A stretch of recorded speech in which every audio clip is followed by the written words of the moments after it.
Hello guys, ayan, ngayon punta kami ng Walter.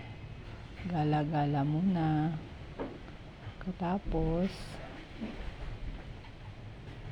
ayan, pasyal-pasyal muna si Eliza. Tingin-tingin daw ng kanyang bibilhin.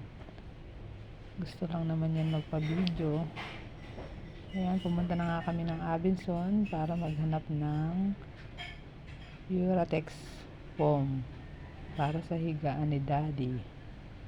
Ayan, tuwan-tuwa si Eliza, nakagala.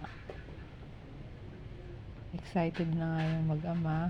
Ayan, nagmamadali na. Hanap na sila ng bed, kung ano yung bibilhin.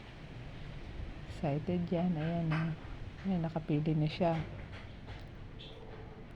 Ayan, problema nga namin kung paano namin iuwi. Kasi kung magbabayad kami, ayan, kung sa Abenson naman kung bayad, 500 babayaran namin. Ibang araw pa namin bago makuha yan. Kaya para may uwi na namin, maghahanap na lang kami ng sasakyan na pagrerentahan. Ayan na. Tuwa si Eliza, oh. Naisipan na nga niya, lalabas na siya para makahanap ng sasakyan para mabili na namin yung higaan niya. Ayan, dahil umalis siya, ayan, batang yan, naggaya na mag-ikot-ikot sa Abenson, tumingin-tingin ng gamit, tuwan-tuwa, oh, nakakita ng unan. Ayan, ayan, nakahanap na siya ng sasakyan, kaya bibili na namin yung bed niya. Ayan, happy na siya, bibili na namin. Meron na siyang higaan. Ayan, oh, nakaupo pa yung dalawa, oh. Magbabayad na kami sa counter. Waiting lang kami muna. Ayan. Nabili na namin. Hinatid na kami ng ayan, inassist na kami palabas ng Abenson. Palabas na yung bed niya. O, ayan, nakahanap na kami ng sasakyan. Sumakay na kami ng multicab.